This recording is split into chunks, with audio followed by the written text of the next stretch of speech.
Hey there YouTube, Grecian Thunder here with another video, this one entitled Double the Vinyl 2011 2 Electric Boogaloo. So basically, starting off here, some of these records I haven't listened to, but I just wanted to put a point out there that when you put forth a mission like this, and you have a lot of great friends, they help you out.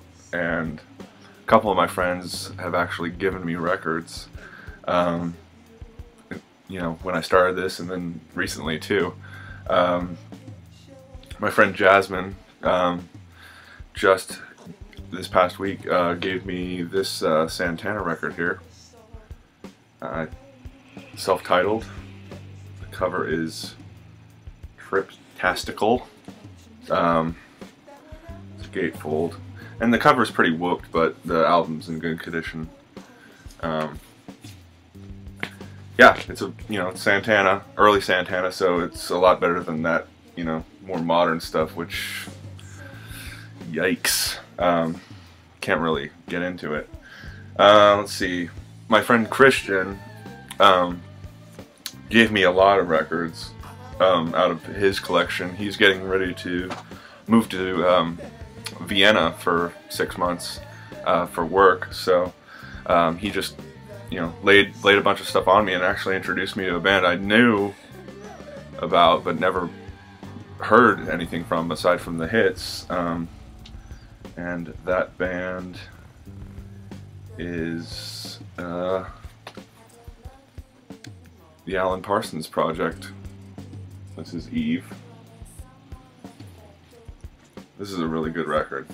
Everybody knows Eye in the Sky, and that's the only one I really knew about. But let me show you some others here. Just to give you a scope of what he laid on me. Ammonia Avenue here. Haven't listened to this one yet. The Turn of a Friendly Card. I think we listened to this one. See, when he brought him over, we ended up drinking a bunch of gin, and things got pretty cosmic. So then we have Vulture Culture.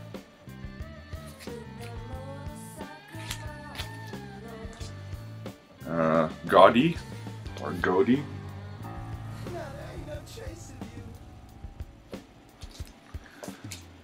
What's this one? Oh, this is like a best of Alan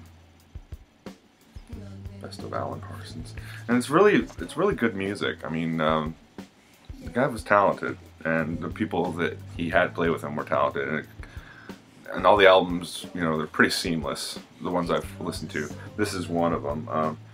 Tales of Mystery and Imagination, Edgar Allan Poe. Basically, it's an album inspired by Edgar Allan Poe. Like Fall of the House of Usher on side 2. It's like a 5-part suite, and it's really awesome. There's a song called The Raven, of course. Yeah, all the songs are inspired by Edgar Allan Poe, so that's really good album there. This is another one we listened to, Pyramid. Really fun. So yeah, he laid those on me, and he gave me some others. I didn't bring them all up here. He gave me about 15 records or so. So he gave me this pretty cool Stranglers All Alive album here. It's a fun listen. And gave me a couple Asia albums. Another band I really didn't get into that much, but I'm gonna start listening to this stuff more and expanding my mind. And this Asia album as well. Pretty fun. And then, just for good measure, he threw in some Tears for Fears, The Hurting. So, I love these guys in the 80s, so figured, why not?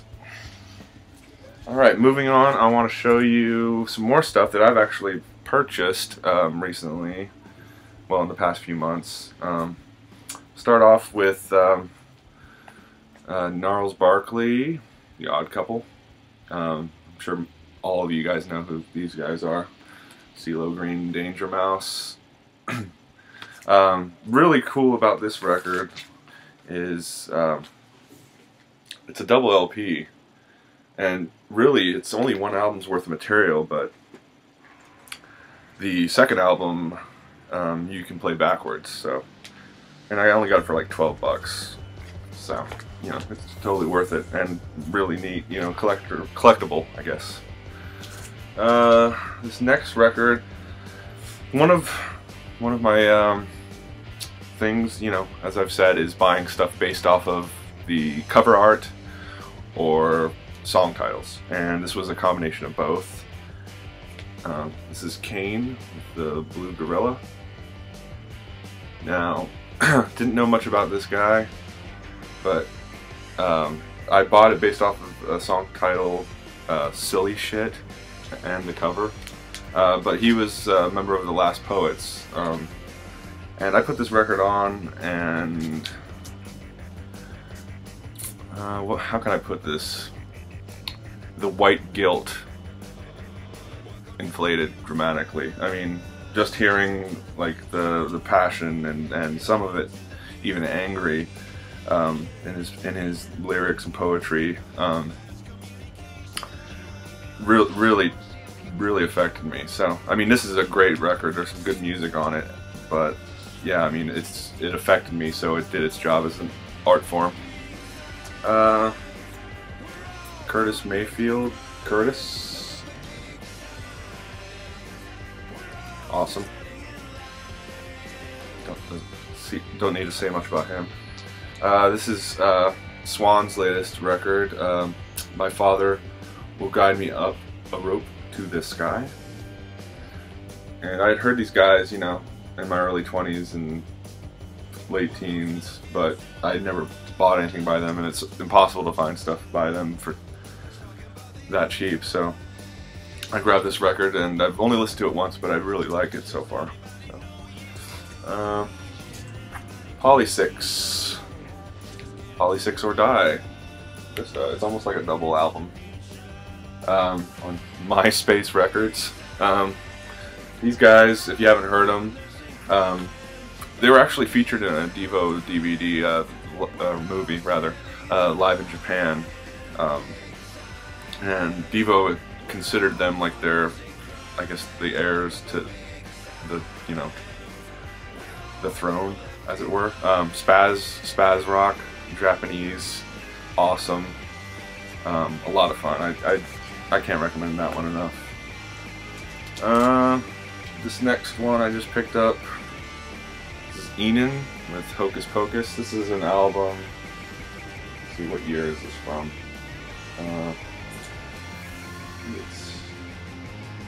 It's like the early 2000s. And this is guitarist for one of my favorite bands, Brainiac, his band that he's doing now. I have another one of their records. I need to get all of them, but really kind of in the vein of like Blonde Redhead and power pop and a little synth pop and some weird guitar stuff, because, you know, he was known for his like weird style. So yeah, it's a fun record. Up next, got this for a couple bucks. Billy Preston, The Kids and Me. My friend Dave actually said if you put this in negative, this painting, that he'll look like Ronald McDonald. I thought that was kind of funny.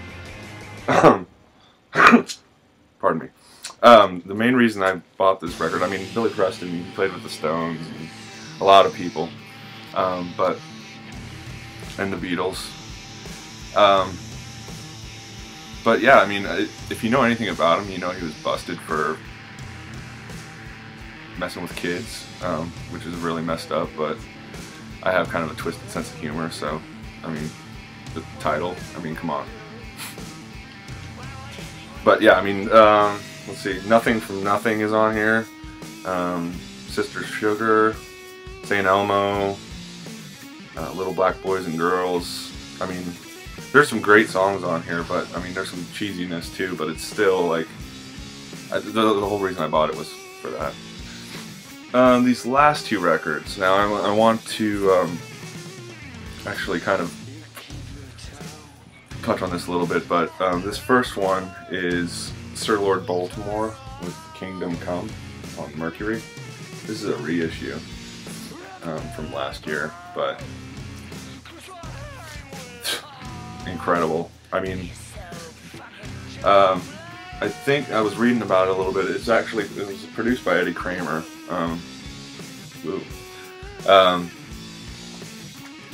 And this record was the first record to be reviewed to use the term heavy metal.